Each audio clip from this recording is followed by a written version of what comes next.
Hello, my name is John. I'll be your nurse today. I need to do a postpartum, I need to do a newborn assessment on your baby. Um, First thing we need to do is make sure that your baby is yours. So we're going to do that by identifying your bracelets. Bracelets match. Mom, what's baby's date of birth?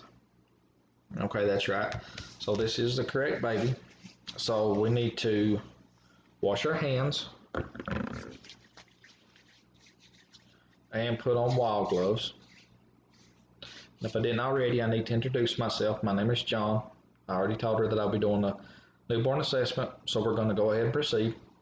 We're going to undress baby, and we are going to check heart sounds. So I'm going to check apical heart rate for 1 full minute. I'm checking for any murmurs or abnormalities. Baby's heart rate should be between 110 and 160. Baby's heart rate's normal. So we're going to go on to lung sounds. We're going to check 5 sounds, right to left, anterior and posterior.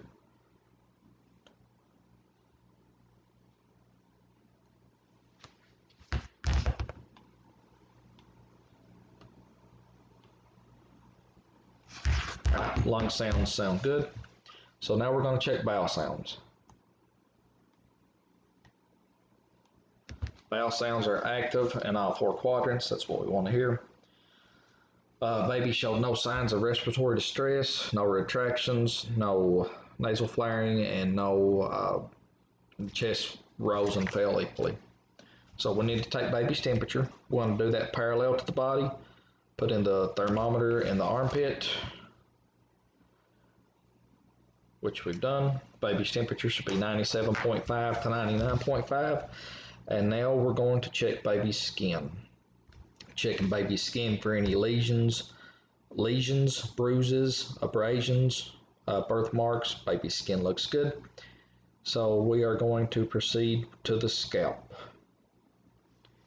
I am palpating the sutures. They look good. Baby's anterior and posterior fontanelles are soft and flat. That's good. Hair distribution looks normal and even. That's good. So now we're going to move on to the eyes. We want to make sure that the conjunctiva is white. The conjunctiva is pink, the sclera is white, and that the canthus is in line with the pinna. In this case, they all are. So we proceed on to the nose. We're going to check the baby's airway to make sure it's patent. We're going to check for any secretions, and we're going to check for any nasal flaring. Baby's normal here, so we're going to proceed to the mouth. At the mouth, we're checking the lips. They're pink and moist. That's good. We're checking the mucous membranes. They appear pink and moist. So I'm going to take my finger and rub baby's cheek. Baby's head should turn towards my finger. This is the way we check the rooting reflex. So now that that's done, I'm going to take my gloves off, wash my hands again, put on clean wall gloves. I'm going to put my finger into baby's mouth. Baby's mouth should start sucking. It does, so that reflex is normal. Now, as I withdraw my finger from baby's mouth, I want to rub along the roof of the mouth to make sure that the palate has fused properly. It has, so we're going to proceed to check skin turgor. We check skin turgor at the clavicle. That's normal. We're going to palpate the abdomen. Abdomen is good. Now we're going to check the umbilicus. The umbilicus shows no signs of infection, which will be draining, redness, swelling, bleeding. There's no signs there. Umbilicus looks good. So we're going to proceed to the lower extremities. They look good. We're going to check femoral pulses, pedal pulses, popliteal pulses, and brachial pulses. Those are all good. Going to check capillary refills in all 4 extremities, fingers and toes. Those appear normal. We need to turn baby over and examine baby's spine. Baby's spine is in alignment. Everything looks good.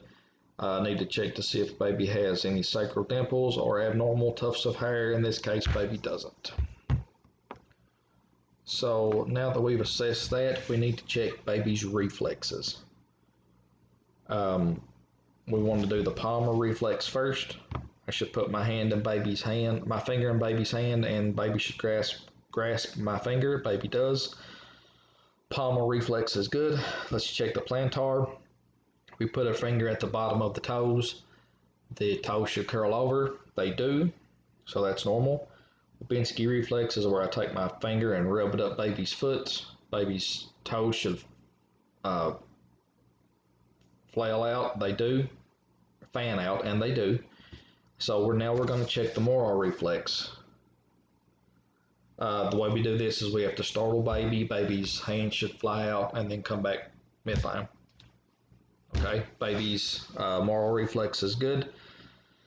As I've been doing the examination, I've noticed baby has a lustful cry and is respondent to stimuli in all extremities, so we're going to proceed with the diaper area.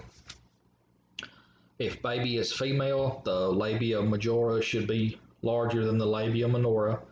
There should be no drainage. If baby is male, we're going to assess the circumcision site, checking for any signs of infection, redness, swelling, drainage, bleeding. Baby has none of those. Baby's not been circumcised yet. We're going to check the anus. In the anus, we're checking to make sure that it's patent and to make sure that there is no skin breakdown. Baby's anus looks good. So now will be a good time for us to educate our mom on how many dirty diapers baby should have per day. The answer to that should be 6 to 8 dirty diapers per day. And that transitions into baby's first meconium stool. Baby's first meconium stool, the way we find out if babies have one is to ask mom what the stool looked like. And she says the stool is black and tarry. That's what we're looking for. We also need to find out baby's output, urine output, what it looks like. Baby's output is normal according to mom. There's been no abnormalities and no bleeding. So we have assessed we've assessed baby and educated mom. Now we're going to dress baby. We're going to put the hat back on baby, wrap baby up, and find out if mom wants us to keep baby or if mom wants us to leave baby with her. Mom wants us to take baby back to the nursery, so we will take the baby back to the nursery. Thank mom for her time.